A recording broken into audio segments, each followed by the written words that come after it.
AP ముఖ్యమంత్రిగా రేపు TDP అధినేత చంద్రబాబు నాయుడు ప్రమాణ స్వీకారం చేయనున్నారు. దాంతో అధికారులు అమరావతిలోని కేసరిపల్లిలో ఏర్పాట్లు ముమ్మరం చేశారు. చంద్రబాబు ప్రమాణ స్వీకారానికి ప్రధాని నరేంద్ర మోదీతో పాటు చిరంజీవి, పలువురు రాజకీయ ప్రముఖులు రానుండటంతో కట్టుదిట్టమైన భద్రతా ఏర్పాట్లు చేస్తున్నారు. ప్రమాణ స్వీకార కార్యక్రమం కోసం సుమారు 14 ఎకరాల్లో సర్వాంగ సుందరంగా సభా ప్రాంగణాన్ని తీర్చిదిద్దుతున్నారు. సుమారు 2 లక్షల మందికి సరిపోయేలా ఏర్పాట్లు చేస్తున్నారు. 5 ప్రదేశాల్లో 65 ఎకరాల్లో పార్కింగ్ ఏర్పాట్లు చేస్తున్నారు.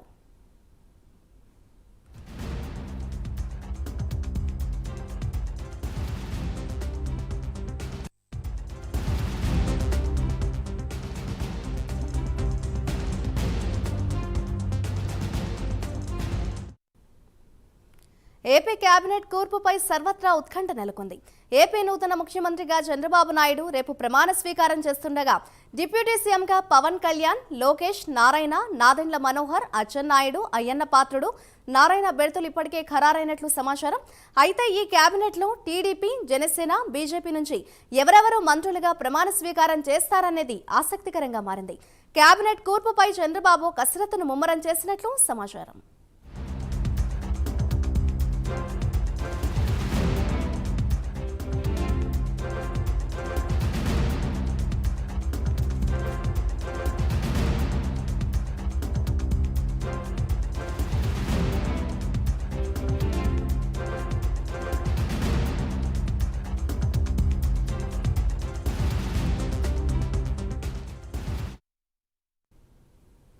దీనిపై మరింత సమాచారాన్ని మా ఏపీ బ్యూరో చీఫ్ రాజు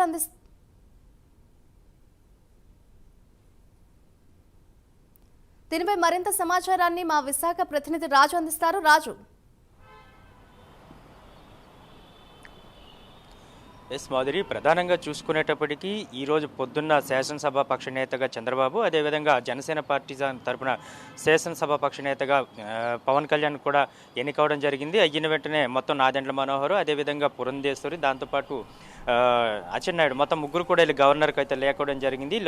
లేఖ ఇచ్చి రేపు ఏదైతే చంద్రబాబు నాయుడు ప్రమాణ స్వీకారం చేయబోతున్నారో దీనికి కూడా రావాలంటూ కూడా ఆహ్వానం కూడా పలికిన సందర్భం అయితే కనిపిస్తుంది. అయితే ప్రధానంగా ఈ రోజు వరకు జరిగిన తంతంతా కూడా సభాపక్ష నేతగా ఎన్నుకోవడం మాత్రమే జరిగింది. రేపు ప్రమాణ స్వీకారం ముఖ్య ఘట్టం జరగబోతుంది కనుక దీని తర్వాత జరగబోయే మంత్రివర్గ కూర్పు పైన పూర్తి స్థాయిలో కూడా సర్వత్రా ఒక ఉత్కంఠ నెలకొందని మాత్రం చెప్పుకోవచ్చు. ఎందుకంటే ఎవరెవరు ఈసారి ఎన్ని పదవులు చేపట్టబోతున్నారు, మంత్రి పదవులు ఎవరెవరికి వరిస్తాయి అనే దాని మీద కూడా తీవ్ర ఆసక్తిగా ఒక చర్చ జరుగుతున్న నేపథ్యంలో అటు ఉత్తరాంధ్రకు సంబంధించినంత వరకు పూర్తి స్థాయిలో, ఎందుకంటే తెలుగుదేశం పార్టీకి సంబంధించి కావచ్చు, లేకపోతే గతంలో ఉన్న ప్రధాన పార్టీలు ఏవైతే ఉన్నా ప్రతి దాంట్లో కూడా ఉత్తరాంధ్ర ప్రాంతానికి సంబంధించిన కీలక నాయకులు మంత్రి పదవులు అయితే ఉండడం కొనసాగుతూ వస్తున్న ఆనవాయితీగానే చెప్పుకోవచ్చు. అయితే ఈసారి ఎవరికి ఆ పదవులు రాబోతున్నాయి ఏంటి అన్న దాని మీద కూడా పూర్తిగా ఒక చర్చ జరుగుతుంది. అయితే శ్రీకాకుళం జిల్లాకు సంబంధించి ఒక్కసారి మనం చూసినట్లయితే శ్రీకాకుళం జిల్లాలో పార్టీ అధ్యక్షుడిగా ఏదైతే తెలుగుదేశం ఆంధ్రప్రదేశ్ పార్టీ అధ్యక్షుడిగా ఉన్న అచ్చెన్నాయుడు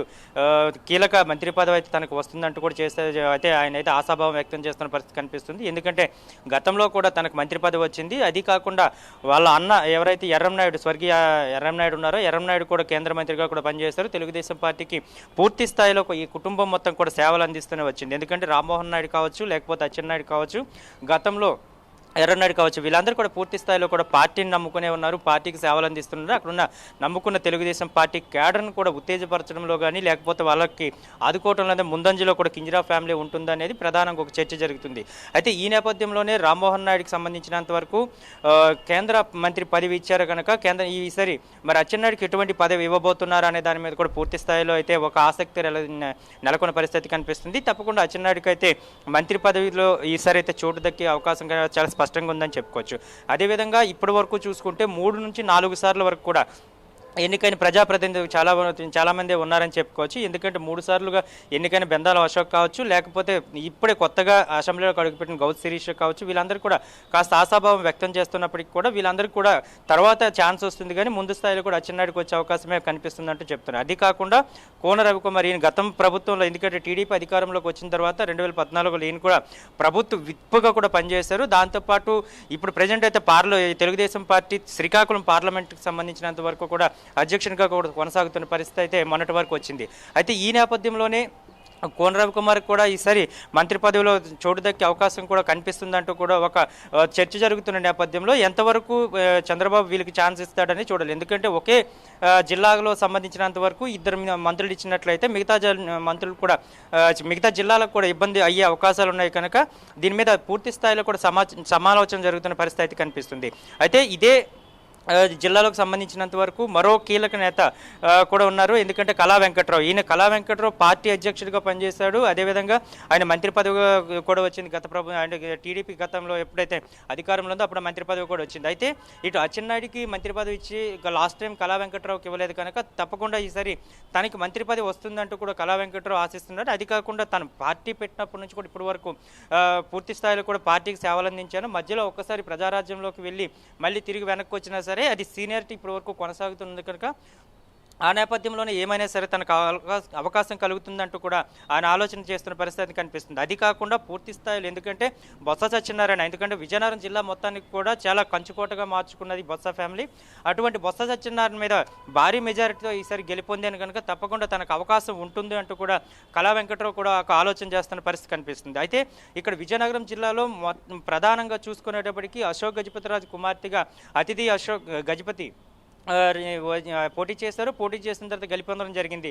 ఎందుకంటే మొదటి నుంచి కూడా అశోక్ గజపతిరాజు ఫ్యామిలీ మొత్తం కూడా టీడీపీ పార్టీకి అంటిపెట్టుకుని ఉంది. ఆ టీడీపీ పార్టీని నమ్ముకుని ఉంది కనుక ఈసారి ఏమైనా సరే అతిథికి ఏమైనా సరే లేడీ కోటల అవకాశం ఏమైనా దక్కుతుందా అనే దాని మీద కూడా తనైతే ఒక ఆలోచన చేస్తుంది. అదే దాంతోపాటు ఇక్కడ సాలూరు నియోజకవర్గం సంబంధించినంత వరకు తొయ్యకి జగదీశ్వరికి కూడా అవకాశం లేకపోలేదంటూ కూడా తాను కూడా చెప్తున్నారు. ఎందుకంటే ఎస్టీకి సంబంధించినంత వరకు ఇప్పటి వరకు పూర్తిగా మంత్రి పదవులు ఎక్కడ కూడా ఉత్తరాంధ్రకి రాలేదు. ఈసారి కానీ వచ్చినట్లయితే మాత్రం తనకు వస్తుందంటూ కూడా తను ఆశిస్తున్న పరిస్థితి కనిపిస్తుంది. మరో విషయంలో ఇక్కడ పాలకొండ నియోజకవర్గానికి సంబంధించినంత వరకు జనసేన ఎమ్మెల్యేగా గెలుపొందిన నిమ్మక జయకృష్ణ కూడా ఎస్టీ కోటాలోనే తనకు కూడా ఏమైనా అవకాశం దక్కుతుందా అన్న దాని మీద కూడా ఆయన ఆశాభావం వ్యక్తం చేస్తున్న పరిస్థితి కనిపిస్తుంది. మరోవైపు చూసుకుంటే బొబ్బిలి రాజులు, ఎందుకంటే బేబీ నాయన్ కావచ్చు వీళ్ళంతా కూడా టీడీపీ పార్టీలో మొదటి నుంచి నమ్ముకుని ఉన్న వాళ్ళే కనుక పార్టీ తమకు న్యాయం చేస్తుంది. ఎందుకంటే ఇంత భారీ మెజారిటీలతో పాటు అది మొత్తం ఏదైతే విజయనగరం జిల్లా 9 నియోజకవర్గాలు కూడా గెలుపొందాము కనుక ఈసారి తప్పకుండా కూడా ఈ రాజుల ఫ్యామిలీకి అంటే క్షత్రియ ఫ్యామిలీకి సంబంధించినంత వరకు